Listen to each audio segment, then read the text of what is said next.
Datuk Seri Anwar Ibrahim, Malaysia's prime minister and a longtime political figure, has had a career marked by dramatic rises, falls, and comebacks. A psychological and personality profile focusing on an inferiority complex must be speculative, as there is no definitive psychological evaluation of him.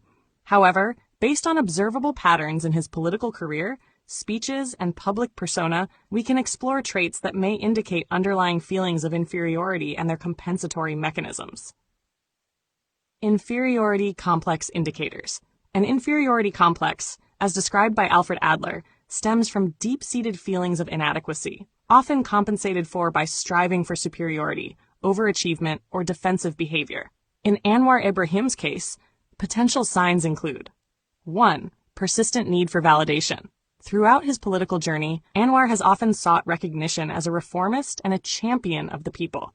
His rhetoric frequently emphasizes his struggles and sacrifices, portraying himself as a leader who has endured injustice. This could suggest a deep need for validation and affirmation, possibly compensating for feelings of inadequacy. Part 2. Overcompensation through grandiosity. Anwar's oratory style is highly dramatic, often infused with religious, philosophical, and ideological undertones. He frequently aligns himself with historical figures or revolutionary leaders, suggesting a desire to project strength and significance. Such grandiosity can sometimes indicate a subconscious effort to mask self-doubt. 3. Sensitivity to criticism. Leaders with an inferiority complex may react defensively to criticism. Anwar has at times displayed a strong emotional response to political attacks, portraying himself as a victim of conspiracies. While some of these claims are plausible, the intensity of his reactions could reflect deep-seated insecurities. 4. Resilience as a coping mechanism.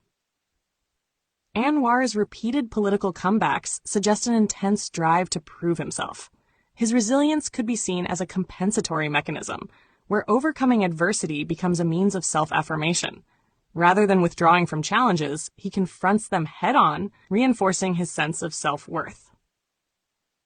5. Identity struggles and need for acceptance. His political journey has seen significant shifts, from a firebrand Islamic youth leader to a reformist with liberal leanings. This fluidity might suggest an internal struggle with identity and a desire to belong, reflecting a need to overcome perceived deficiencies. Conclusion. Anwar Ibrahim's personality exhibits traits that could align with an inferiority complex, particularly in his need for validation, grandiosity, and sensitivity to criticism. However, he also demonstrates resilience and adaptability, traits that have enabled him to sustain a long and tumultuous career.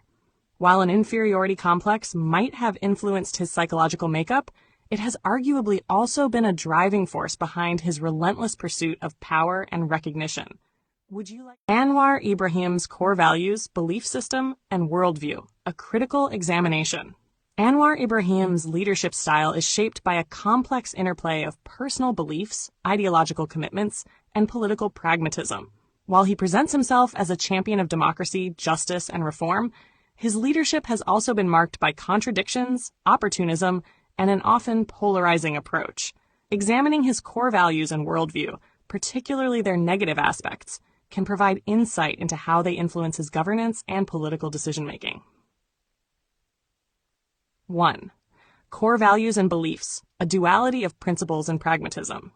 A. Justice and reform, but selectively applied. Anwar has long positioned himself as a proponent of justice, particularly through his Reformasi movement, which emerged after his dismissal and imprisonment in 1998. He frequently speaks about democracy, human rights, and economic equity. However, his actions sometimes contradict these ideals. Negative impact. He has selectively championed justice, often emphasizing it when he is the victim, e.g. his imprisonment, but overlooking it when it involves political allies or when expedient for his survival. His alliances with controversial figures, e.g. Mahathir Mohamad, whom he once condemned but later worked with, suggest that power and political expediency can override principled stands.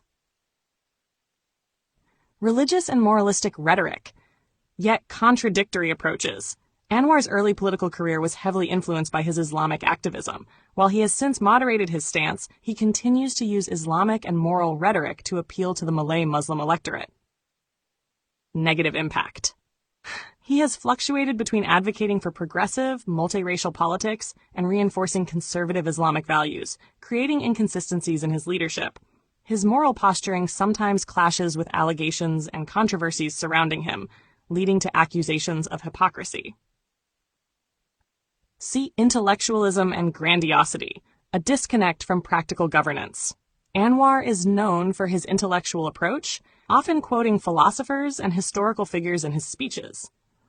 While this enhances his image as a global thinker, it can also create a sense of detachment from ground realities. Negative impact. His intellectualism sometimes comes across as performative rather than pragmatic, making him appear out of touch with the immediate concerns of ordinary citizens.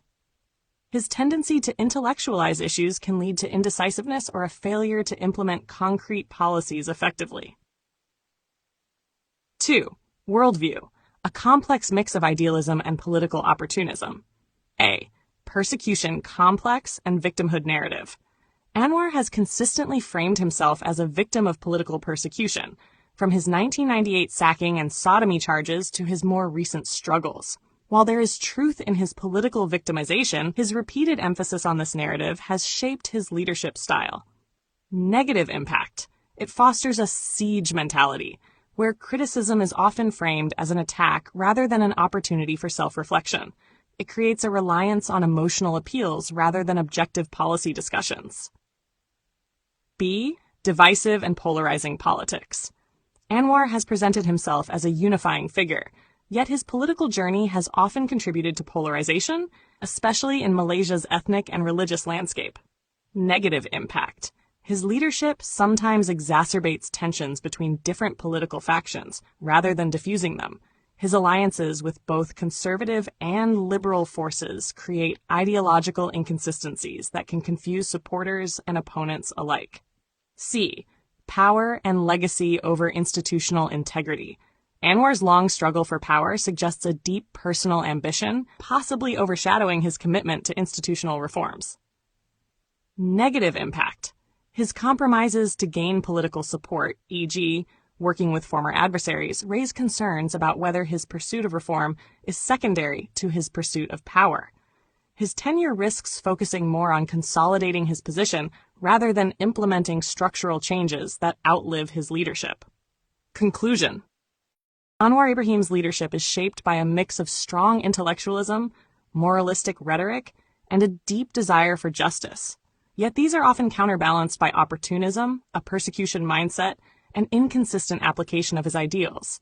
While he has shown resilience and adaptability, these same traits can manifest as contradictions, ultimately impacting his effectiveness as a leader.